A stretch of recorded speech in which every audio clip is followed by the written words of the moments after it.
And welcome back. In today's video, we are gonna work on this guitar that you might remember if you've been subscribed for a really long time. If you're one of the OGs, goatees, sweebities, wobbity swoo. I don't know what I'm doing or why I'm saying anything. We're gonna work on this guitar. This is my Mike Bloomfield guitar, and it's a Telecaster that I made an extra horn on because if you've seen Mike Bloomfield's guitar, you know that it was turned into a left-handed guitar, and whoever did that work obviously didn't know what they were doing. And so I wanted to make a video showing you how you would actually go about making a cutaway on a right-handed guitar for a left-handed guitar to turn it into a left-handed guitar so it would look nice. But anyway, we have one issue with this guitar. And that is when I switched out the neck, because this is not the original neck, it didn't actually fit perfectly. This neck is a little bit too big. And so, as you maybe can see, on one side here, everything lines up real nice. But on the other side here, there is like a mil of a gap right here.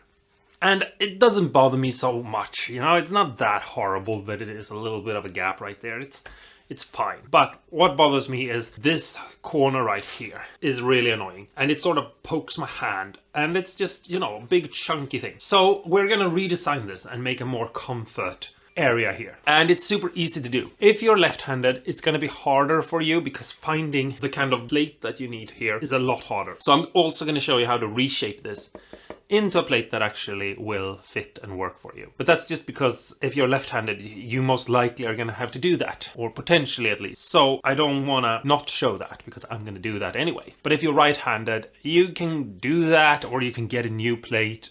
It doesn't, you know, you do you, and you do the way you want to do it. Okay, so let's jump into it and take a look at this neck.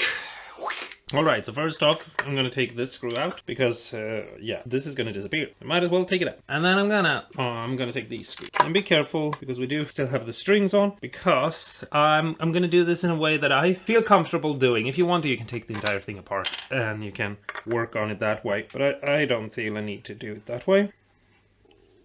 Now we get to the scary part. Loosen this enough that we can move this to the side. And it might have gotten stuck, the lacquer, because it's been on there for a while now. See if we can get a... There we go. Just break it off. Go in there. Okay, we're going to put two of the screws back in. I'm going to put them back. And we're going to put a washer on. Now the washer has one side that is rounded, and we put that down facing the guitar. Usually when you put washers down, you do the opposite way. But now we're going to do that so we don't accidentally touch something, because we don't want to actually ruin anything. And we put the washers there so that we even out the pressure from the screw. And if you want to, you can actually have washers like this. I mean, the neck plate is basically just a giant washer. There we go. Now we can untighten this. For what we're doing right now, we don't need to overcomplicate things with a bunch of washers going in all directions. There it is.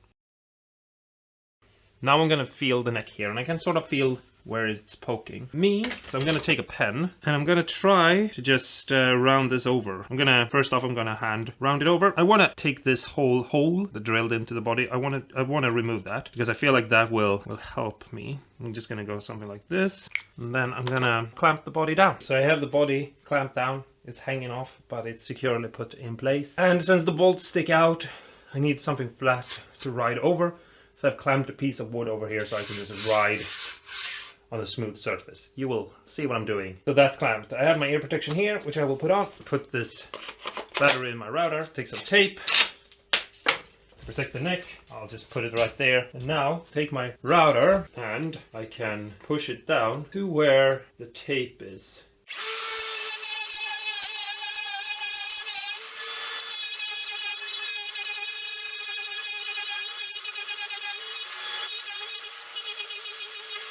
So here is the initial cut that I made. And obviously, if you're scared of doing this, you can do it without the neck attached. And it's a lot safer and better in a lot of ways. But I want to shape this with the neck on so that I can find exactly what it is I need. And also, we're going to fill that hole later. But if you don't want to do anything special about that, I suggest just adding a wooden dowel. And you could even make a wooden dowel out of a branch so that it looks like it's a knot in the wood. It's, you know, whatever. But now I take the guitar, I put it on my knee so I can hold it. I move my hand up and it feels better.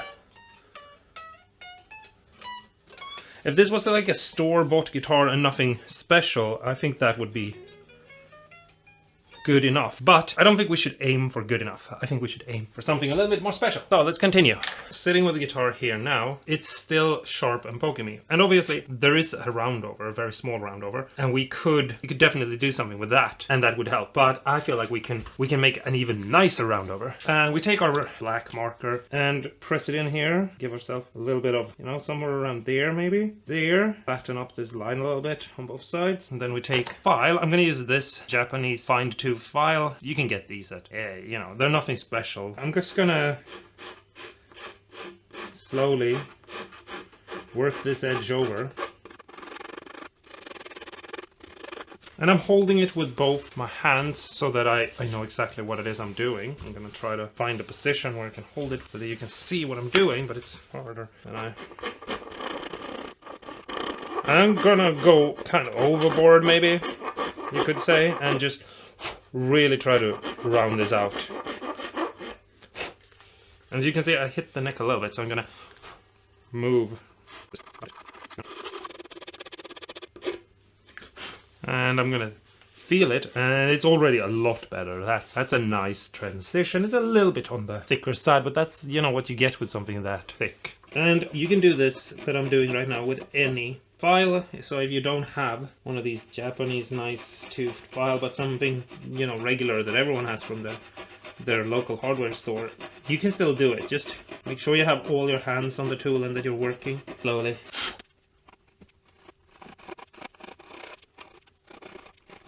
I feel it with my hand. Just you can take something like a razor blade, for example, and you can shave off very small amounts.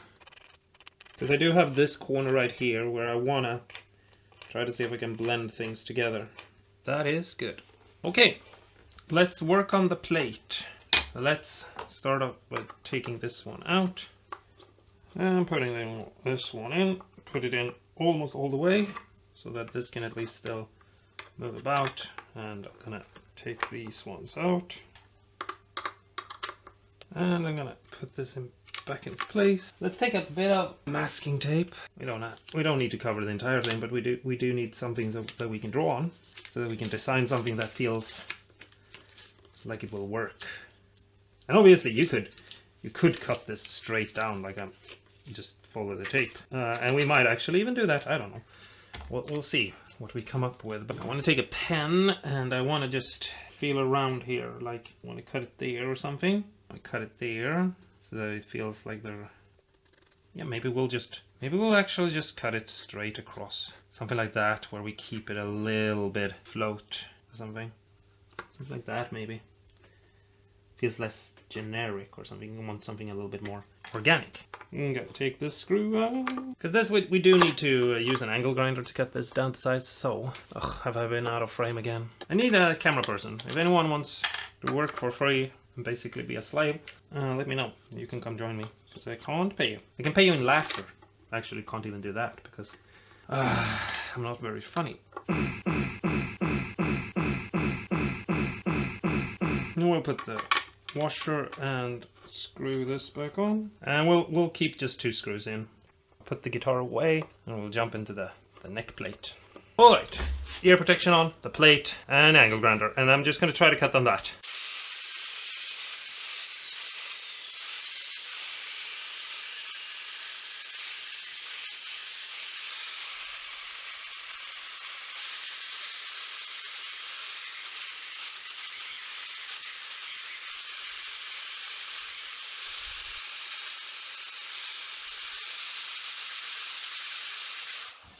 Okay, so now we're just gonna take off the burr really quick. Just hit it to break it off, so we don't have any sharp edges that can hurt our hand. And I'm gonna change to a finer toothed one, because get some of those scratches out. But what I want to say is, you know, like for example, shaping this, you can cover your entire plate with masking tape. I just didn't bother to. And when it comes to your neck, you can take the neck off, you can reshape things. And even though it might be hard to find matching lacquers, I mean, I wouldn't suggest you do this on, for example, a guitar that is candy apple red or has a metal sparkle finish. Which is the reason why I didn't do it on one of those, because it is harder to find and do a matchup with paint. If you can't get the paint.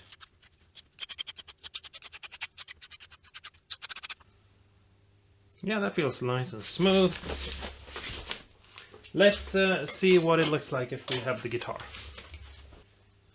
I think that's gonna look nice. So first off, I'm gonna sand this with some 400 grit sandpaper.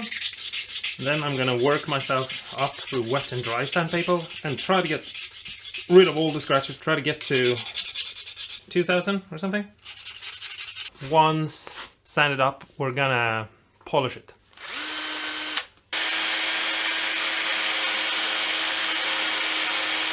Tiny buffing wheel on yeah, something like that. I'm gonna clean this off real quick. Okay, so I'm gonna put the plate back on the neck now, and I have a little bit of a scratch right there. I don't know if you can you even see that on the camera? And it's not completely 100% perfect. If I had put more time into it, I think I could have had something even nicer. And I'm tightening it down. It's all good.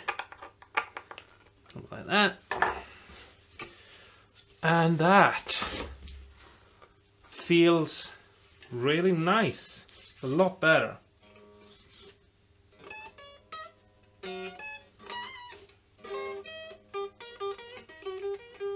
So we're gonna paint this now. And first off, we need to put on a little bit of masking tape because it's gonna get a little bit sloppy. And yeah, I'm gonna put on the lacquer with a brush because I honestly don't believe that it needs to be more complicated than that when it comes to something small like this. But you obviously don't have to do it the way I'm doing it. Like I always say, you do things the way you want to do it. I painted this guitar, and so I have the paint I need to do it again. But it will be problematic for you if you're trying to do a matchup with a lacquer you already have on the body, especially if you have nitro. I mean, it will flow in better because of how nitro reacts to nitro. So in that regard it will be easier, but finding the correct things to do the job will be harder. So first we have to put down a little bit of sealer to just not have the wood pop. I'm just going to put that down like there. So it's going to be all good. Okay, and now that's been left on here for a while. So I'm going to take a little bit of sandpaper and just knock it down a little bit because it does raise the grain. A little bit of lacquer to just fill up the space. Dot it on first like this. Get it into all the nooks and crannies. You know, and then I think I'm gonna go and find a finer brush because this is not looking the way I was hoping to have it look. Something like that. I'm gonna have to come back and do this again. I think something like look like that, but I'm coming back. I'll leave that on. And okay, so here's the neck right now, and as you can sort of see through it, but it's thin and it needs to dry enough for me to be able to put on more. So yeah, we're gonna leave it at that and just leave it to dry. And if you're interested in how this turned out and see if it's worth doing, I mean, if you want an answer of if it's worth doing or not, then you shouldn't even be watching, because you should know if you care enough about your guitars to reshape them or not, or if you're just gonna try to find something else. So that's, you know, I don't even want to hear about that. It's gonna end up being thick enough, but I need to let it dry enough for the paint to not run down the neck. And so I'll come back and do that over and over again. In the next video, we're gonna reshape the neck a little bit so that the transition between them are a little bit smoother and works together and flows together nicer. Then you'll get to see the neck pocket and everything that we just did more closely. But that's the end of this video. I hope this helped. I hope this inspired you to maybe, I don't know, something. If you're planning on building a guitar, you can use this and think about this before you even go into painting the guitar, or even before you started cutting up wood, because having a nice joint at the heel of the neck is actually awesome. You want to be comfortable playing the guitar, or at least I want to be comfortable playing the guitar. Maybe some of you people want to be uncomfortable. I don't know. If you're new here, subbity dubbity and likey bikey, and I'll until next time. Don't forget to stay awesome and cool, and go and build guitar, because that's a lot of fun, and you need to do it. And I'll see you in the next video. Bye!